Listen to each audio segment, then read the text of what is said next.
In chapter 16, we are going to talk about amines and amides. When we talk about amines, these have a nitrogen group here, and they've got this is part of the functional group. And that nitrogen can have no hydrogens. It can have one hydrogen, two hydrogens, or three hydrogens. When we think about amines, one of the places where we see these in real life is in fish. So that fishy smell and taste is due to trimethylamine, which is shown here. And one of the reasons we put lemon on fish is to neutralize that. And so the acid in the lemon will neutralize this amine and form an ammonium salt, and it will no longer have that fishy taste to us. So this is one of the reasons that we put lemon juice on our fish. So that's an example of amine. An example of an amide is going to be this NH group that is right next to a carbonyl. So the carbon of the carbonyl is bonded to that nitrogen there. This shows up several places biologically. So for example, this molecule here is penicillin, and we see that amide group here in penicillin. So in this screencast, we are going to talk about amines. Now, amines are just derivatives of ammonia.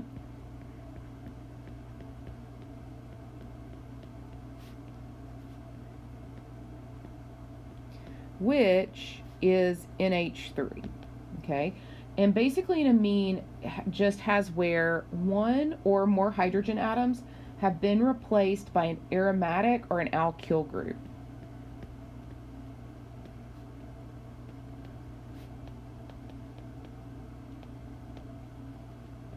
Now I'm just going to use a generic R here.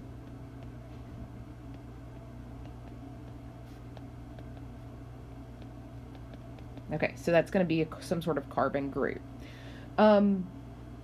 These are classified based on their molecular structures. We have a really nice table shown here for us where we see this classification of primary, secondary, or tertiary amines. And when we look at this, you can see examples here as well. And we see that the difference there are the R groups. So primary amines have one alkyl group or aromatic group. And so they have a generic RNH2 structure. Then secondary amines have two alkyl groups or aromatic groups. And so we represent this with the R's here. I'm going to go ahead and put those electrons right back on there. And then tertiary amines don't have any hydrogens. They're going to have three R groups.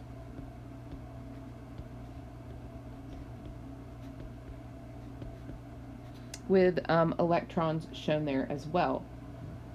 Now, these different amines, their reactivity and properties can vary based on whether an amine is primary, secondary, or tertiary. And so it's really helpful for us to classify these. Let's talk about how we name amines. So we use common naming for amines extensively if they have a low molecular weight. And in these common names, what you do is you alphabetically link the names of the alkyl or the aromatic groups bonded to the nitrogen, and then you attach the suffix amine so that that name is all one word, and you use di or tri prefixes for identical alkyl groups. So let's look at that. If we have the amine CH3NH2, its alkyl group is right here.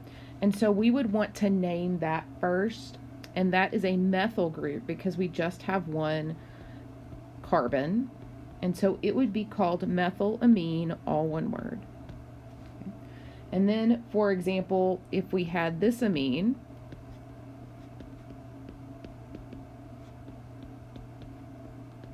here, where there are two methyl groups, there's a methyl group.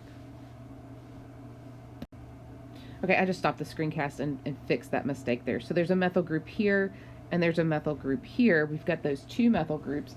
And so what we would do is we would then use the prefixes, and we would name this dimethyl amine, all one word. And then if you had, for example, two different groups, so let's say we have this molecule,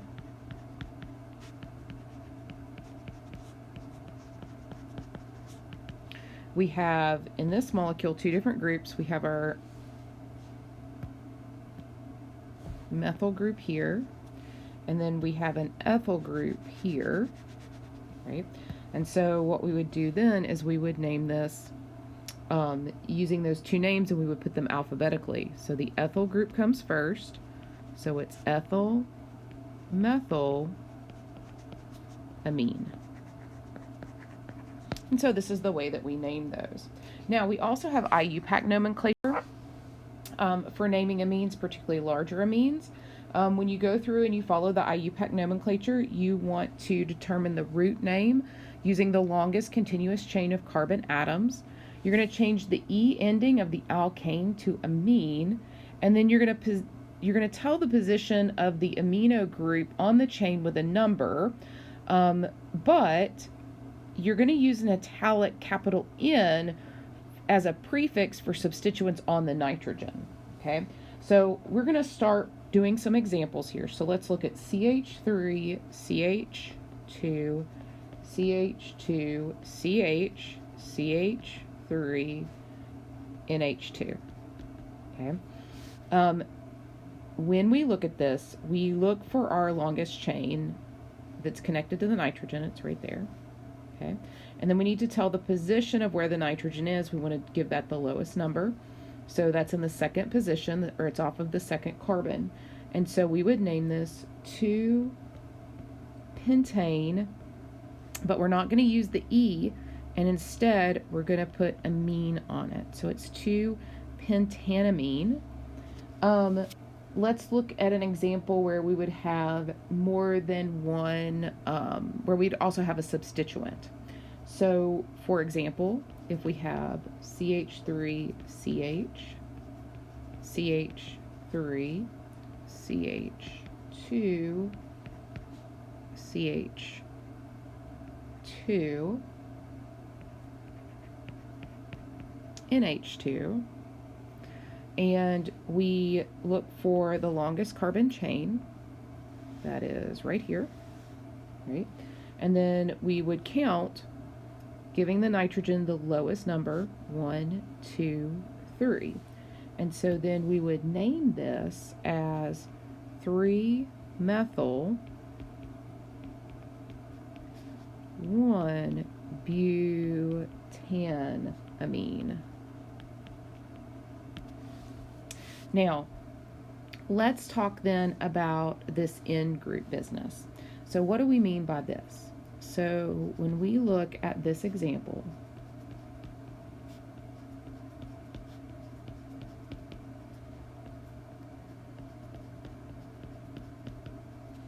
we have our longest chain, which is right here. Okay. But then we've got this group that is off of that nitrogen. So it's attached, even though there's that hydrogen in the center, it's really attached to that nitrogen there. So we will name the longest chain as butane, and we'll drop the E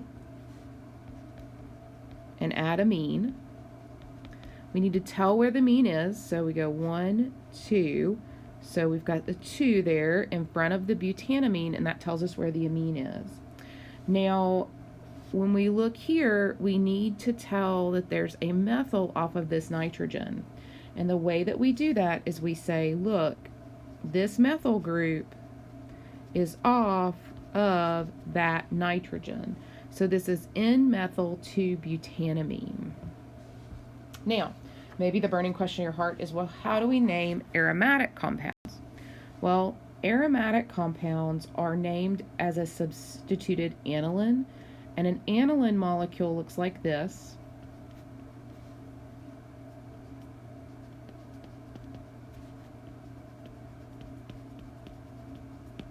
And then that italic N is used to indicate that an alkyl group is attached to the nitrogen and not the ring. So, for example, if we had this molecule,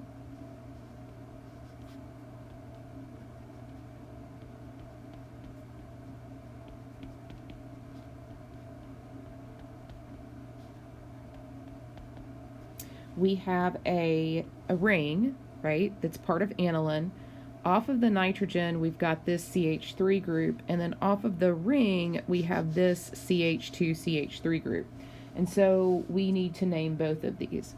So we start as the base name as aniline, and then we say, okay, that aniline is going to already, because it's a ring, we don't have to tell the position of where the nitrogen is. Now, so that means we have these two groups, and that nitrogen automatically gets the one position, and so this group is going to be in the second position, that ethyl group. So we would put these in alphabetical order, and we would say, okay, great, that's 2-ethyl, right, in methyl aniline. Sorry, and I got a little scrunched there. But basically, we don't have to tell the position. We don't have to put a 1 here because it's a ring, and it's a functional group, and so it automatically gets that 1 position. So we do need to go here for this 2 position as well. Now, let's talk about the physical properties of amines. Basically, when we talk about physical properties of amines, I want you to look here at this particular chart. And what we have here are very simple amines, and then we're going to more complex amines. The simple low molecular weight amines are gases at room temperature. And then the heavy, more complex amines are going to be liquids or solids at room temperature. Now, like alcohols, primary and secondary amines can form hydrogen bonds. So we can get primary or secondary amines can form hydrogen bonds among themselves.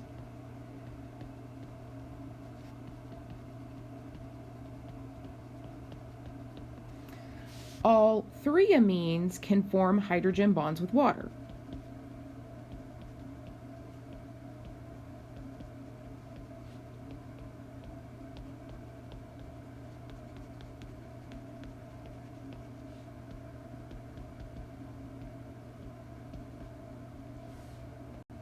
Now, because nitrogen is less electronegative than oxygen, the hydrogen bonds formed by amines are weaker than those formed by alcohols.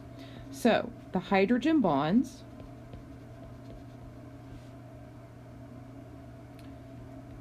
formed by amines are weaker than those formed by alcohols because nitrogen is not as electronegative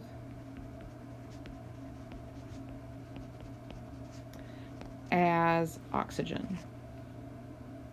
So what this means then is that the boiling point of primary and secondary amines are usually somewhat lower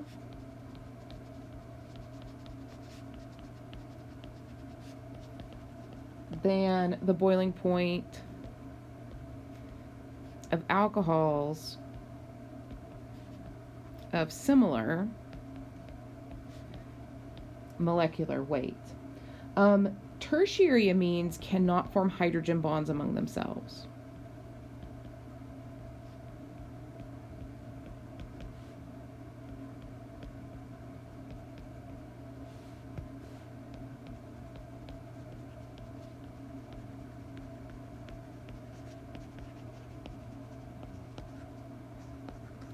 Because there is no hydrogen on a nitrogen to bond with that tertiary amine nitrogen. So you have to, for hydrogen bonding, you have to have 2 things. You have to have a fluorine, oxygen, or nitrogen with a lone pair of electrons, And you have to have a fluorine bonded to a hydrogen, an oxygen bonded to a hydrogen, or a nitrogen bonded to a hydrogen, so that one can be the hydrogen donor, so it can bring the hydrogen, and the other can bring the electrons. Now, let's talk about solubility. Amines with fewer than 6 carbons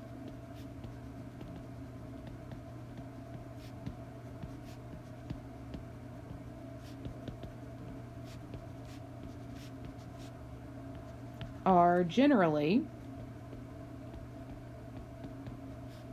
soluble in water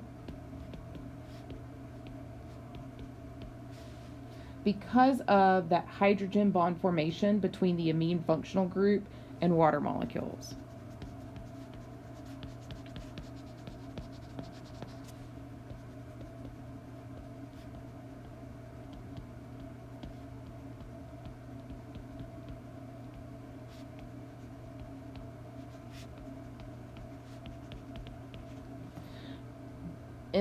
And that's also true for tertiary and primary, tertiary amines as well as secondary amines as well. Right, but above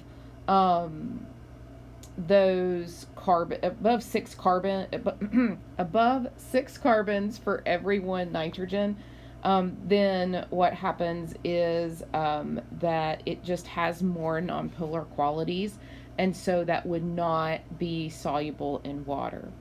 Now, one of the big characteristics, as we mentioned in the beginning of the screencast, about amines is their odor. So low molecular weight amines really have, and I'm going to abbreviate molecular weight as MW, a sharp, and your book says sharp penetrating odor, similar to that of ammonia.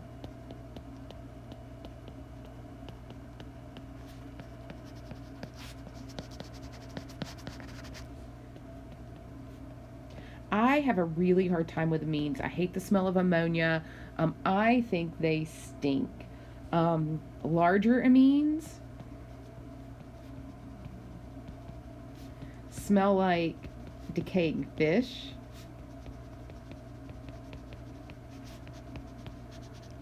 And then some amines are partially responsible for the odor of that decaying animal tissue.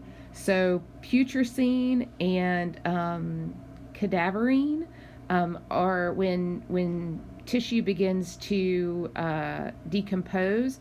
These are 2 amines that are produced, and they're responsible for that smell of decay. Now, let's talk about amine reactivity. Amines are bases. So all amines are going to behave as weak bases in water and produce OH ions. Now, I should have started this screen. I got real excited about amines being bases, but I should have started this by saying we are going to look at 2 amine reactions, basicity and amide formation. In this screencast, we are going to look at basicity, but I'm going to put amide formation in the second screencast right before we talk about amides. Or sorry, it'll be in the third screencast before we talk about amides. So we're going to focus on basicity in this screencast. And so basically what happens is you have some sort of amine. So we are going to take methylamine here, and it reacts with water. And when it reacts with water, it produces an OH ion, and one of the hydrogens from the water is transferred to that nitrogen to form a positive charge.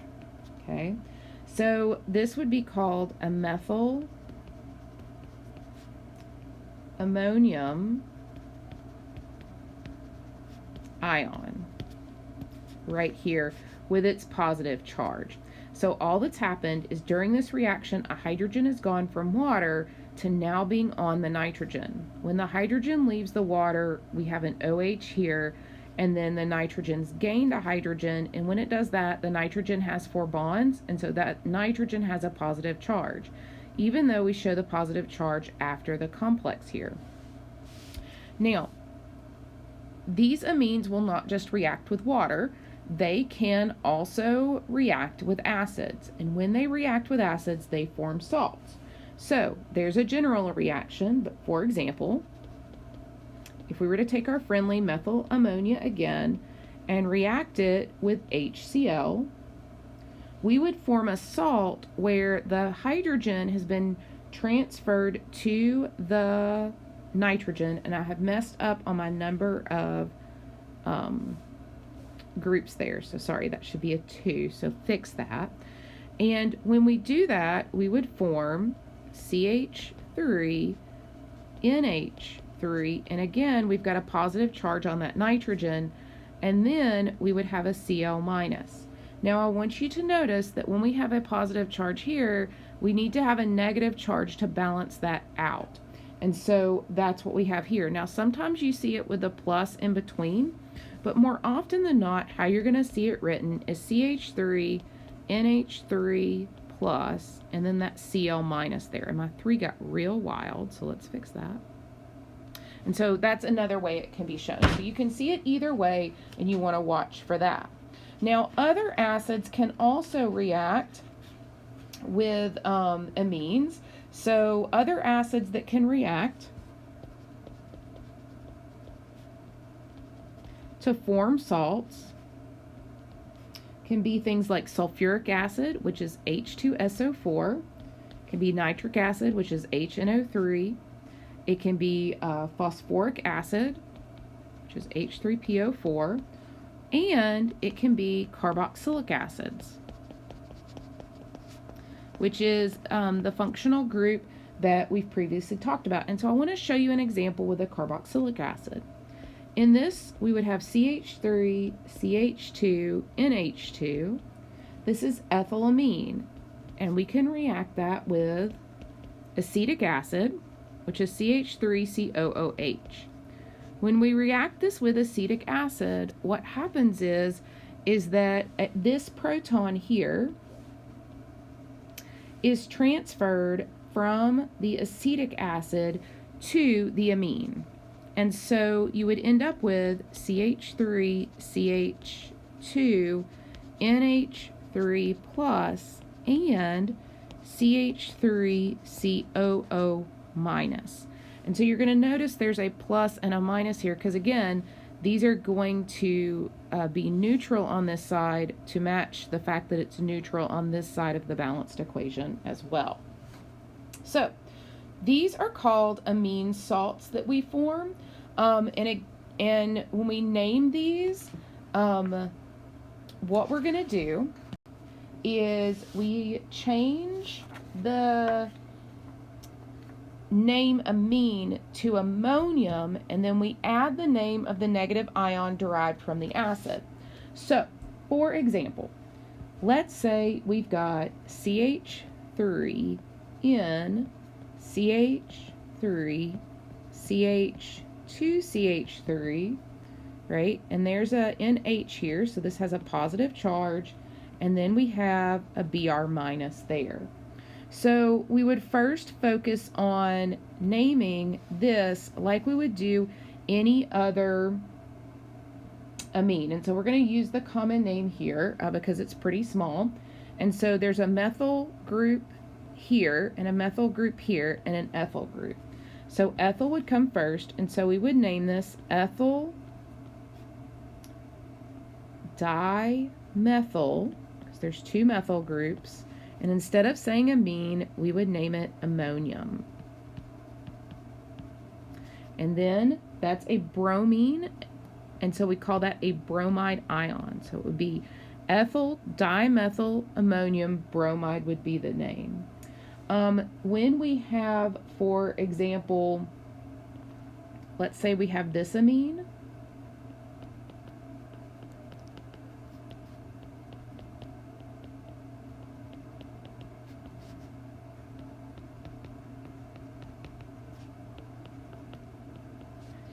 And then let's say we had reacted it with the carboxylic acid on the previous slide, which was acetic acid.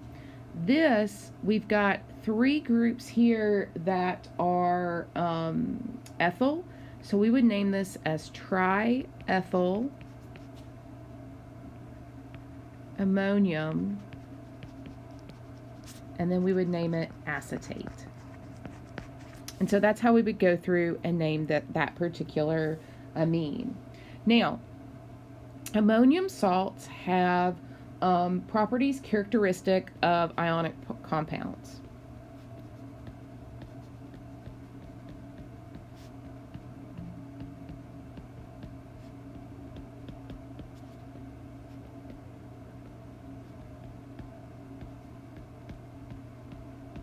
And so what this means is they tend to be white crystalline solids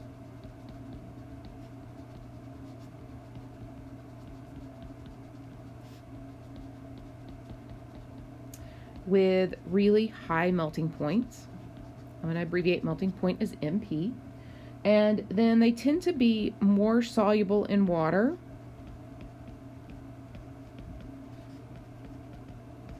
than the parent amine compound.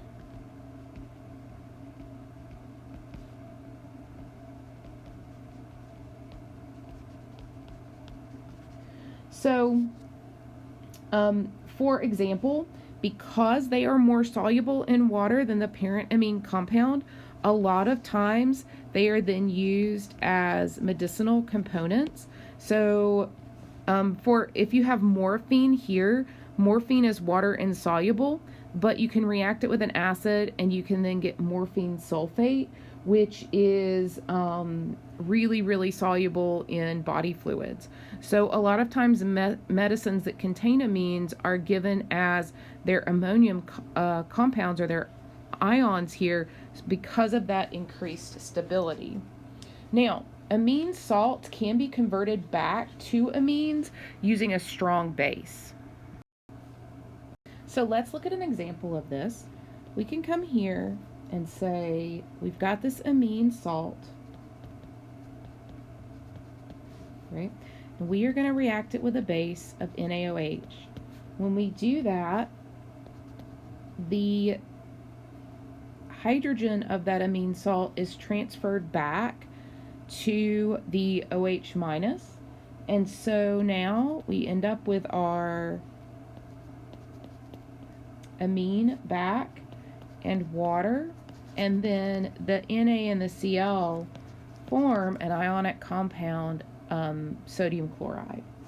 Now, the form in which amines occur in solution is pH dependent, just like carboxylic acids.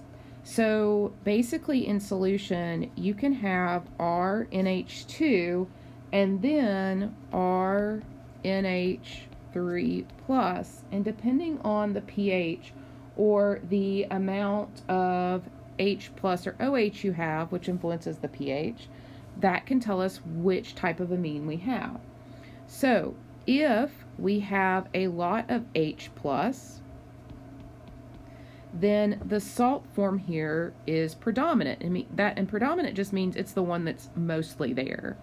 Then if we have a lot of OH in solution, this is the form that's going to be there. Okay, so this is our amine form, and we see it at a high pH, which means we have a high OH minus concentration.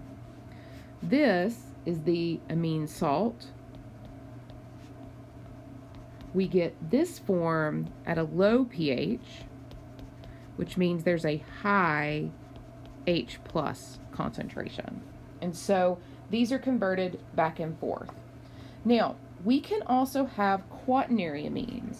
We've talked about primary, secondary, and tertiary amines, but you can have an amine that has a positive charge and 4 R groups like this, and that is called a quaternary amine. So there's no hydrogen attached to the nitrogen that can be removed by adding a base or anything like that. Now, it's also present in solution in only one form, and that's independent of pH. So because we don't have that hydrogen, we end up with no acid-base reactivity here.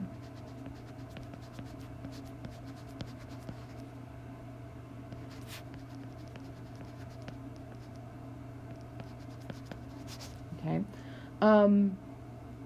When we looked at these, there are a few quaternary amines that are important.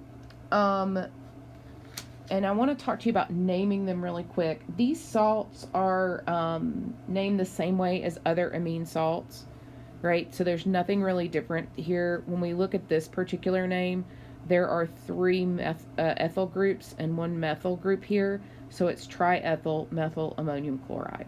And so that's how we would name these, just like we'd name any other salt. Now, I want to talk about some of these that are important biologically. So one of the ones that is important biologically is the choline cation shown here. And this is a component of certain lipids.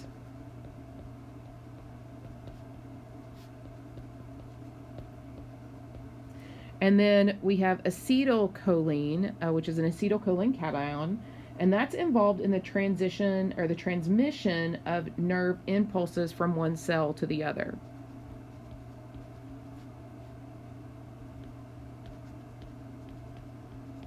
Let's put transmission.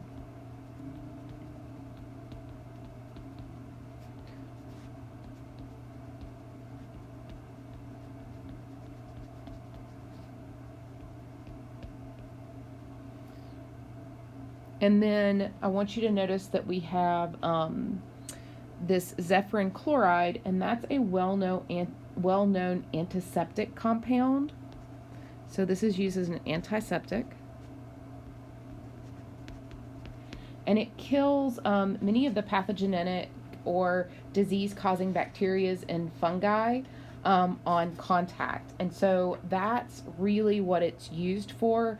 It has a detergent action that destroys the membrane of the microorganisms.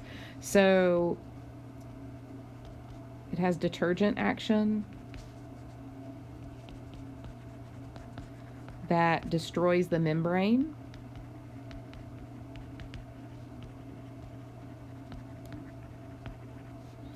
Of microorganisms.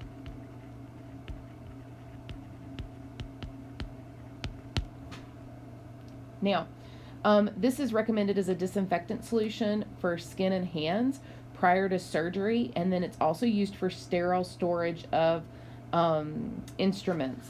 And so these are some really nice applications of quaternary ammonia salts, or where we would find quaternary ammonia salts in biological systems. Now, I want to end this screencast with a reaction map for amines, and I want to point out that we have looked at what an amine would form when it reacts with water. It forms an ammonium ion. When it reacts with an acid, and we've got HCl here, but remember it can react with other acids, it can form a salt. And then I want you to notice we've got amide formation here, where we can react it with an acid chloride and acid anhydride. We are going to cover these two particularly in the amide screencast, because I want us to talk about how to synthesize amides and then the reactions that amides can do in that amide screencast. So this ends our discussion of amines. In the next screencast, what we're going to look at are some biologically important amines and their functions. And then in the third screencast for this chapter, we're going to look at amides. As always, if you have any questions, please feel free to stop by my office.